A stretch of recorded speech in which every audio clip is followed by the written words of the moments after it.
Greetings and welcome back to the channel, guys. Today I thought we're going to be doing something different. I want to show you this clip of me playing my light armor paladin.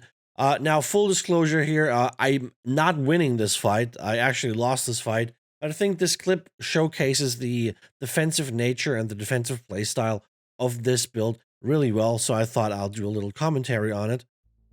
So as you see, I'm jumping off this really tall mountain here in the Elysian Wilds. I had a fight against these two guys earlier and I lost and I came back. So I kind of surprised them here a little bit. I'm jumping right in. They both of course jumped me.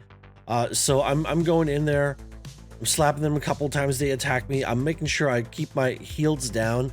Also making sure I use my Mending Vortex whenever I have to. Mending Vortex is a great tool for healing and an offensive tool too, so you're doing damage, you're cleansing crowd control effects off of you, you're cleansing debuffs, you're rooting people in place, and you're healing yourself, and you're giving yourself a speed buff. So this tool is full of goodness. So here you see I'm taking a lot of damage. I'm instantly popping my sacred ground here. I'm popping some heals. I'm going into the Mending Vortex. I'm taking a ton of damage here, so I'm running out of it, making sure to pop a couple of heals as soon as I create some distance here. They just won't let me go.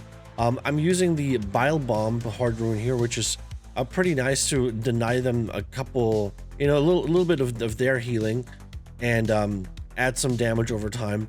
But Stone Form, of course, would be super nice, especially the upgraded version. And yeah, they just keep the attacks coming, so I make sure I keep my heals up.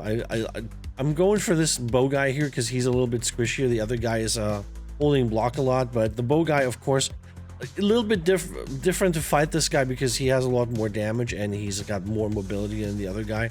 So I'm trying to get him. He actually, like, a couple times throughout this fight almost dies and then magically survives with like 1% health, and I just couldn't go after him because the other guy jumped me or stunned me, and I just could not finish the kill there. As you can see, we also have an NPC here kind of making this fight a little harder than it needs to be, but again, they're keeping the pressure up. This guy here putting the bleeds on with the spear, and I'm just making sure I keep my heals rotating, making sure I dodge certain things.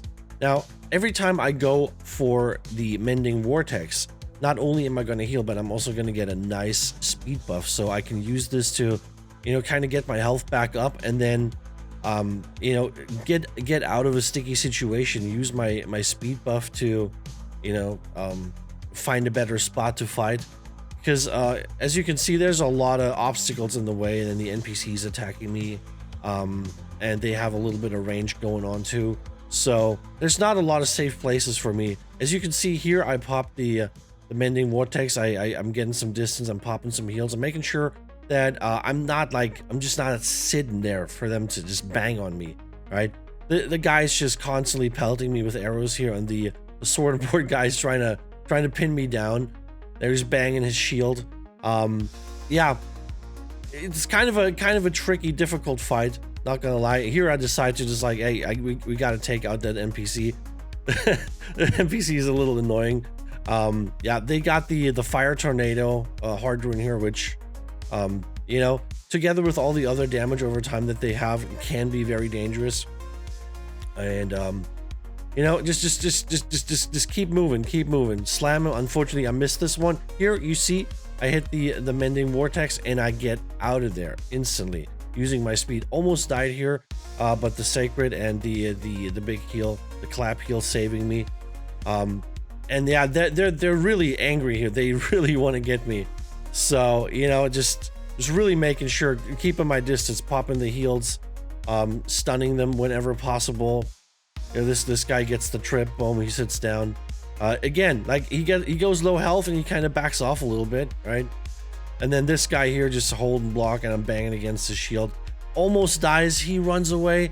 I can't finish him off, and then I'm running under this tree here where I'm almost dying because I couldn't weapon swap. I couldn't cast. It was really dangerous. But then good recovery here. Again, sitting in those heals.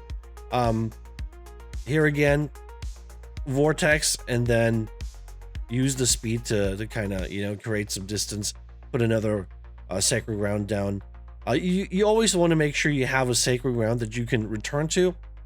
I would say it's better to cast it preemptively than to, you know, wait until it's almost too late, because you can be staggered out of your sacred ground cast. So that's unfortunately a very dangerous thing to do. So put it down when you can.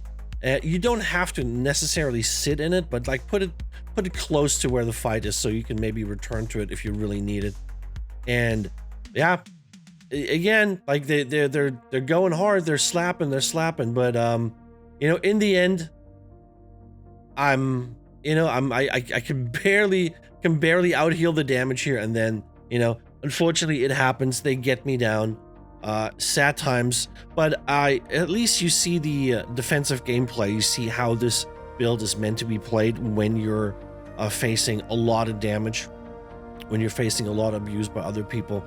And yeah, it's basically really, you got to make sure you use your Mending Vortex as pretty much one of your main tools, making sure that when you cast it, when you're low health, it's really like, it's super beneficial when you're in a sacred ground, because the sacred ground is going to make you heal more when you're standing in it.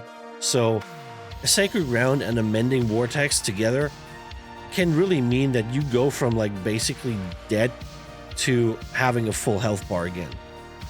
And that's the thing that you really need to make sure you always pull out. That's basically your big strength here, is having that combo.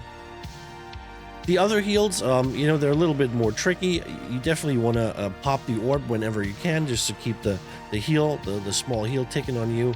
The clap heal, Splash of Light, it's a little bit more difficult because it has a cast time on it, so you can be staggered out of this. So the way you want to do it is you kind of want to roll into a Splash of Light, if you can. And of course, whenever you pop a heal that does a lot of healing for you, make sure you're standing in a sacred ground if possible, because that extra healing can really mean that you're filling up your health bar instead of just only going to like half a health bar and then still continuing to have issues. So make sure you really utilize your healing kit. Sacred ground is your friend. Fight in it, have it nearby so you can return to it. And if you're popping a big heal, make sure you're standing in a sacred ground so you get the most out of your big heals. And that's basically it, guys. Just a short little commentary here so you guys can see how this build is meant to be played defensively. I know you guys are having a lot of fun with this build, and I'm glad that it serves you well. It is definitely my favorite build, and we're going to be doing more similar builds like that in the future. If you want to see that, like, subscribe, and comment, and I'll see you in the next video. Take it easy. Bye.